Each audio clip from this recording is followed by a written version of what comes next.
এতে শুকনো মরিচ দিয়ে দিছি। আজকে ভাজি করব গাজর ফুলকপি আলু দিয়ে।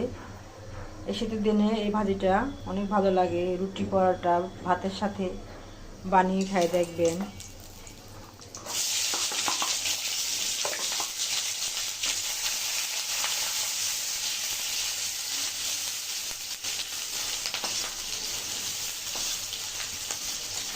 পেঁয়াজটা লাল লাল হলে ভাজিটা দিয়ে দিব।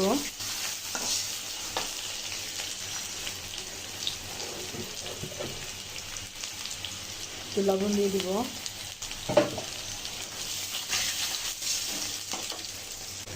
এখন ভাজিটা দিয়ে দিব।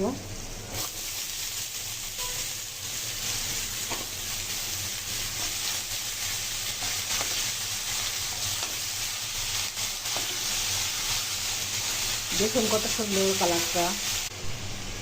এটা এখন ঢাইকে দিব।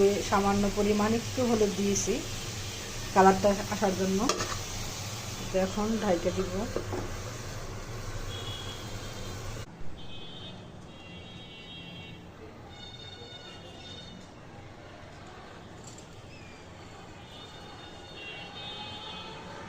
এই তো আমার ফুলকপি আলু দিয়ে গাজর দিয়ে ভাজি। দেখুন কত সুন্দর, মাশাআল্লাহ হয়েছে রান্নাটা। আসসালামু আলাইকুম। এই তো আমার সকালের নাস্তা ফুলকপি গাজর দিয়ে ভাজি, ডিম, লাল আটার রুটি। ভালো লাগলে লাইক কমেন্ট শেয়ার করবেন বেশি বেশি। আলহামদুলিল্লাহ।